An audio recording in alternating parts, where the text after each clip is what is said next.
A paz do Senhor, irmãos, que bom nós estarmos juntos mais uma vez. Eu sou o pastor Emerson e é sempre bom ter você conosco aqui na nossa Escola Bíblica Online. E nós estamos na lição de número 11. Já está chegando o final dessa revista que tem sido muito boa quando nós estamos vendo, estudando sobre a Igreja de Cristo e o Império do Mal. Como viver neste mundo dominado pelo espírito da Babilônia. E nós estamos desenvolvendo essa ideia do espírito da Babilônia, como ele se desenvolve durante os séculos, como é a atuação deles. E nós estamos chegando num ponto que é muito crucial. Por quê? Nós já vimos como o espírito da Babilônia age nos tempos, na igreja, no mundo. E hoje nós vamos tomar uma posição. E qual é essa posição? É o título da nossa lição, que diz assim: cultivando a convicção cristã. Cultivando a convicção cristã é o título da lição de número 11.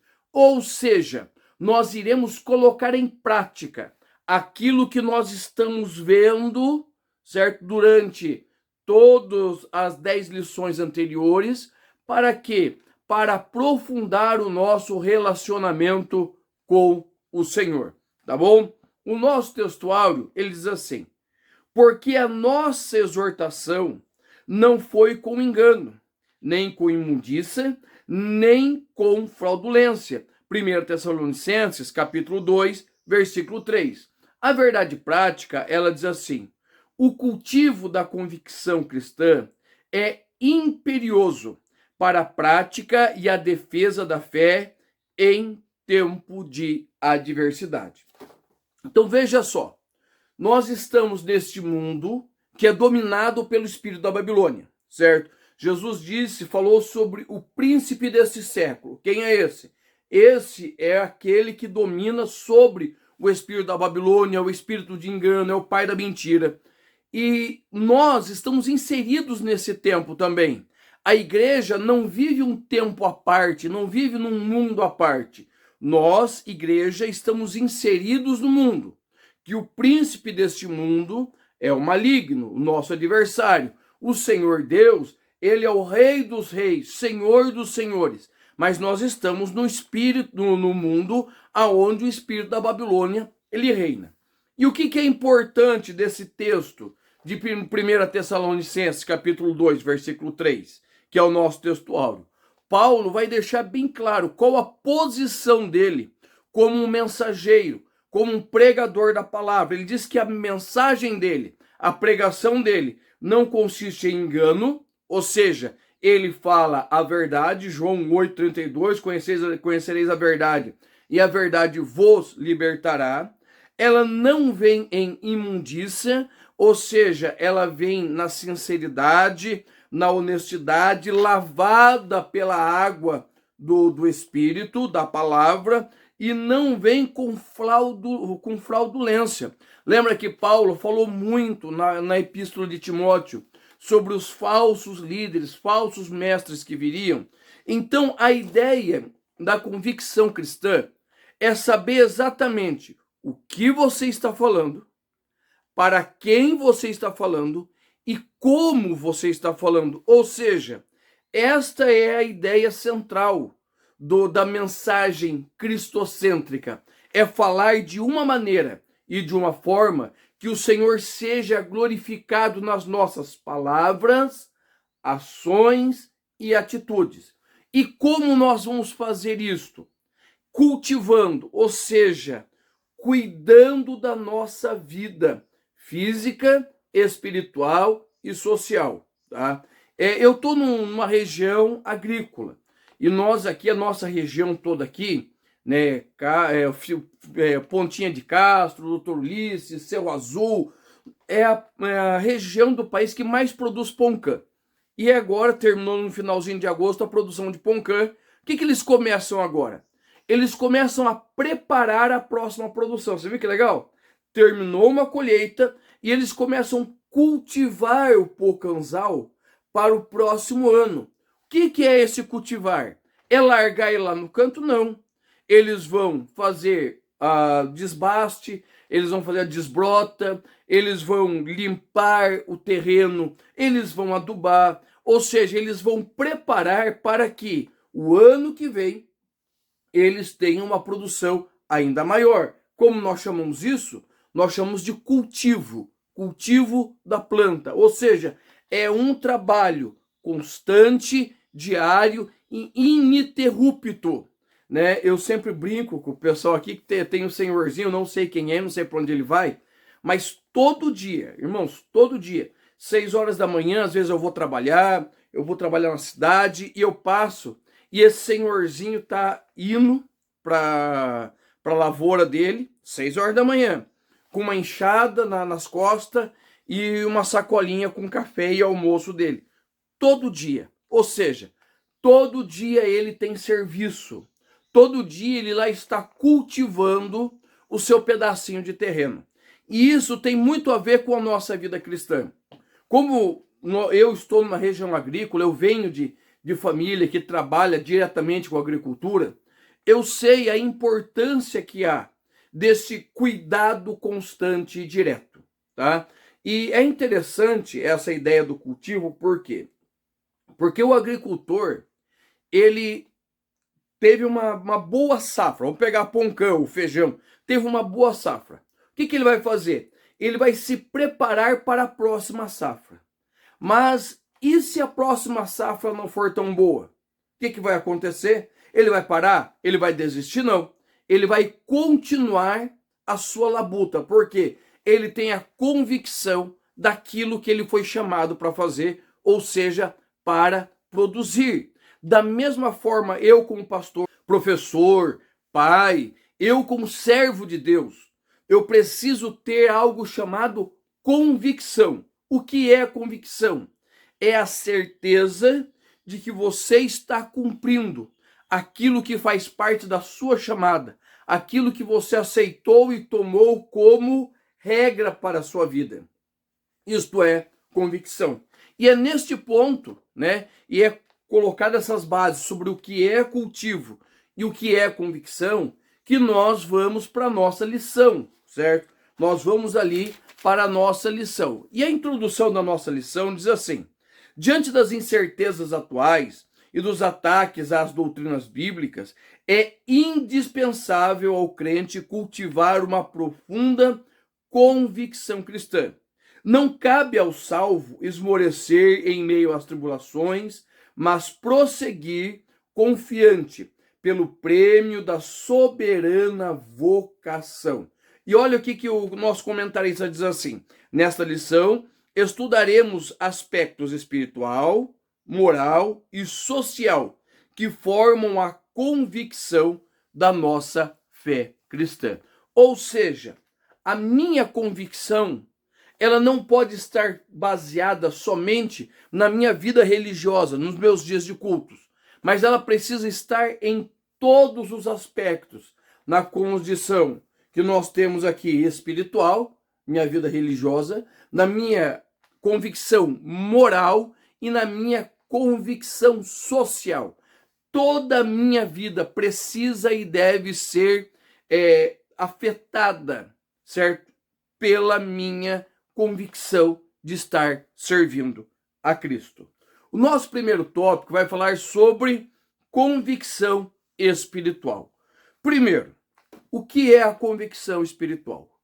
Um dia chamaram João Batista e perguntaram para ele: quem é você? Você é o Cristo? Qual foi a resposta de João Batista? Eu não sou o Cristo. Ele sabia quem ele era. E depois perguntaram para ele: então, se você não é o Cristo, quem é você?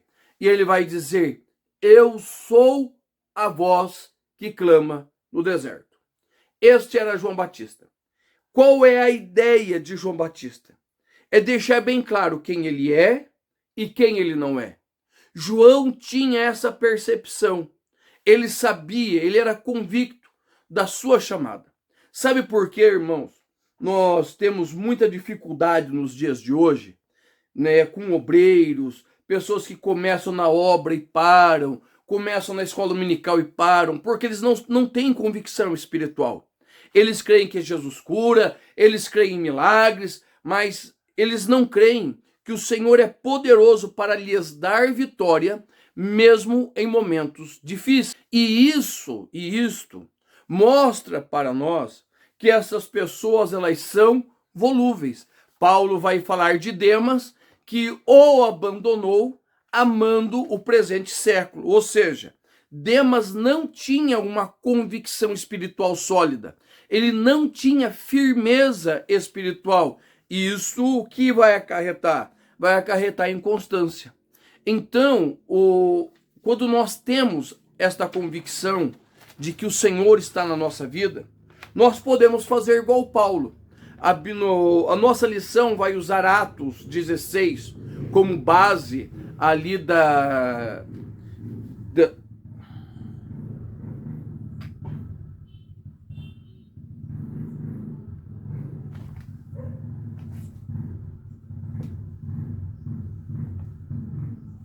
com base ali do tópico 1.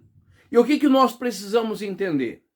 Que em Atos 16, muita coisa acontece. O convite de Timóteo para seguir a Paulo, Paulo tendo um encontro, né, com aquele varão macedônio em sonho, aquela revelação que passa a Macedônia e ajuda. Paulo obedecendo porque ele conhecia a voz de quem falava com ele, diferente de, por exemplo, quando você lê 1 Samuel, você vê Samuel dormindo e uma voz falando a ele, chamando Samuel, Samuel. E você nota que por três vezes, Samuel vai até Eli, para que Eli diga a ele o que fazer. Agora, por que isso? Porque Samuel ainda não tinha uma convicção da sua chamada. Ele ainda não tinha tido um encontro espiritual com o Senhor. Ele servia a Deus, ele fazia parte de Israel, mas não tinha tido o seu contato com o Senhor. A partir desse momento, Samuel começa a relacionar-se com Deus. Quando aquele anjo aparece ali a Paulo e fala para ele, atravessa a Macedônia, passa a Macedônia e ajuda, Paulo não tem dúvida. Por quê? Porque Paulo já tem uma vivência espiritual. A vivência com o Senhor traz convicção. Convicção é relacionamento. O grande problema hoje da nossa geração é a falta de relacionamento com o Senhor. Aí, o que acontece? Nas lutas, nos embates, nas dificuldades do dia a dia, os nossos irmãos, eles vão perdendo ânimo, eles vão perdendo as forças. A convicção, ela tem a ver com esse relacionamento, de estar perto, de confiar em Deus de tal maneira que ele pode até passar por tribulações, mas a certeza de que o Senhor está ao seu lado é tão grande que ele vai atravessar as dificuldades.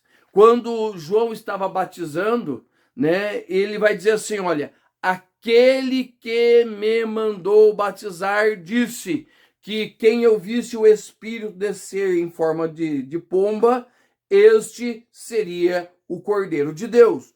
João Batista é a minha maior referência de convicção ministerial dentro da vida cristã. Porque a pregação de João Batista era uma pregação que tinha certeza do que foi mandado para fazer. Irmãos, preste bem atenção. Eu sou pastor de igreja há 22 anos. Ensino na escola bíblica, prego há mais de 25, 26 anos, tá? E eu preciso ter convicção do que eu fui chamado para fazer, ministerialmente, espiritualmente. Eu sei que eu não fui chamado para ser pregador de grandes congressos. Prego, sempre estou ministrando fora, em congressos, mas essa não é a minha chamada. Isso faz parte da minha chamada. Quem sou eu? Eu sou o Emerson, pastor de igreja. Esse sou eu, certo? Outros foram chamados para ser pastores de convenção, pastor presidente de convenção, missionários, certo? Nós podemos fazer tudo isso, mas nós temos que saber para que o Senhor me chamou. Eu fui chamado para plantar igrejas. Como assim? Eu fui chamado para estruturar igrejas, para ensinar igrejas. É isso que eu fui chamado. E por isso, muitas vezes, eu sou mandado de uma igreja para outra, igrejas boas, formadas, mas o quê? Precisa de ensino teológico, precisa de alguma formação mais específica, parte de apologética. Isso que eu fui chamado. E isso eu venho fazendo há 22 anos, em igrejas grandes, igrejas pequenas. Faço trabalho evangelístico, faço trabalho missionário e tudo isso faz parte da minha missão. Mas eu preciso ser consciente do que o Senhor me chamou, tá? E aí, sobre a minha mensagem precisa estar pautada naquele que me enviou a pregar. Lembra que João Batista disse? Aquele que me enviou a pregar disse. Ou seja, ele era convicto que ele tinha uma mensagem, ele tinha algo que deveria ser transmitido aos outros. E isto precisa também, irmãos, estar dentro de nós. Nós precisamos saber o que o Senhor me chamou para fazer. Nós muitas vezes estamos na obra, ou na nossa vida cristã, e nós estamos perdidos. Nós não sabemos para que lado ir. Nós não sabemos para que lado correr. Por isso, é muito importante que o homem de Deus e a mulher de Deus, ela tenha convicção, ela creia firme e poderosamente o que o Senhor lhe chamou para fazer. E isso nos leva a um outro ponto, que é a nossa convicção moral. Preste atenção, olha só. O que é convicção moral? É você ter uma vida pautada pela palavra de Deus de tal maneira que as pessoas não saibam separar quem é você e quem é o Senhor. Olha o que Paulo diz em Gálatas capítulo 2, versículo 20. Ele diz assim, ó: já estou crucificado com Cristo, e não vivo mais eu, mas Cristo vive em mim. E a vida que agora vivo, vivo-a na fé do Filho de Deus. Ou seja, Paulo está dizendo que ele não vive mais sozinho. Cristo vive através dele. O que é a convicção moral? É você saber que aonde você está, Jesus está com você. O que você vai fazer, Jesus está fazendo com você, certo? Ele está junto com você em todas as suas atitudes. O que você vai responder, o que você vai ver, o que você vai assistir, tudo o Senhor está conosco. Logicamente que nós vamos tomando decisões que vai afastando o Senhor de nós. Nós vamos nos afastando dele, não é ele que se afasta de nós, somos nós que nos afastamos dele, de tal maneira que tem momentos que nós não o enxergamos mais, por causa da nossa decisão de se afastar dele. A convicção moral, ela tem a ver com esta decisão de viver uma vida que glorifique ao Senhor. Nós estamos num tempo em que nós temos muitos pregadores, muitos pastores, muitos obreiros, muitas igrejas. E aonde existe gente, existe problema. Tá? Aonde existe gente, existe problema. Não é difícil você receber notícia, pastor fulano caiu, irmão ciclana, cantora caiu. Nós temos passado muito vexame gospel ultimamente. Só que a ideia da sua convicção moral é você saber que eu tenho a obrigação, eu tenho a obrigação de olhar para Jesus e olhar para mim e me moldar a exemplo dele, me moldar a semelhança dele. Eu preciso ser como ele, eu preciso ser igualzinho a ele, eu não posso ser diferente dele, tá? Então a convicção moral tem essa ideia, tem essa pegada de nos moldarmos a ele. É interessante que quando Pedro ele está ali no momento da crucificação, ele está ali e ele chega perto da fogueira, a moça vai olhar e vai dizer: você é um deles, não é? Ele diz: não. Mas por que você pensa assim? porque você fala como ele. Deixei novo, você é um deles, não é? Não, você se parece com ele. A imitação, e isso é interessante, que a palavra discípulo, né, no hebraico, é a palavra talmidim. E a palavra talmidim, ela tem a ideia de aquele que recebe a poeira do pé do mestre. Ou seja, ele anda tão perto do seu mestre, que a poeira que se levanta do pé do mestre cai sobre ele.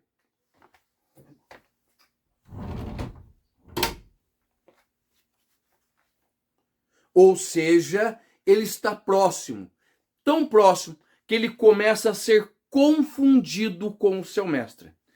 Quando nós falamos de uma vida irrepreensível, quando nós falamos de uma vida ilibada, nós estamos falando de uma vida que não tem do que ser acusada, tá? E nesta nossa geração, nós estamos vendo muitos pastores que estão em palcos, estão na televisão e as pessoas começam a cutucá-los, certo? Eles têm motivos para ser acusados. E nós ouvimos muitas coisas. Esses dias eu estava ouvindo um pastor e ele estava falando de um outro pastor que ficou conhecido na região dele por dar o golpe da mala. O que é o golpe da mala? Vai viajar, principalmente de avião, e chega num determinado lugar. Ah, irmãos, eu não sei se vou poder cooperar porque a empresa aérea extraviou, perdeu a minha mala. E o que acontece?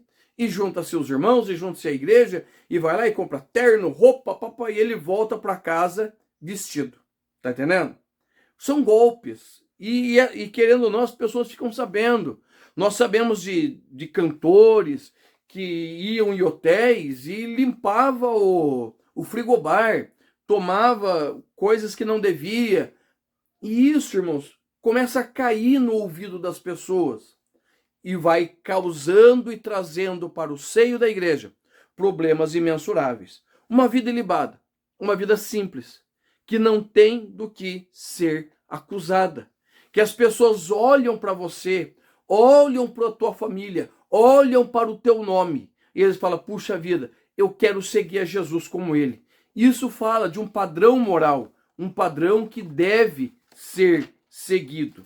E o segundo e o terceiro ponto, né, dessa lição é exatamente essa, a convicção social.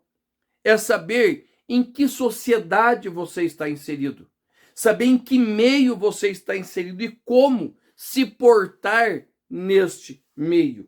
E é interessante que muitos de nós e muitas igrejas, quando nós falamos na questão de bem-estar, de cuidado da sociedade, eles pensam apenas na sociedade chamada igreja. Mas se você for lá para Mateus capítulo 25, você vai ver que Jesus chega para, no dia do acerto de contas, vai falar, viu, eu estive nu, você não me vestiu, estive preso, não me visitou, estive com fome, não me alimentou. E e eles vão perguntar, Senhor, mas quando que nós fizemos isso? Nós não te vimos. E ele vai dizer, quando você não fez a um desses pequeninos. Ou seja, a ideia do convívio e cuidado social, ele vai trazer a nossa aproximação com Cristo. É muito interessante nós notarmos que repetidamente nos evangelhos tem a seguinte expressão, porque teve compaixão deles, porque teve compaixão deles, porque teve compaixão deles. Isto quer dizer que Cristo era movido por compaixão, cuidado com o necessitado.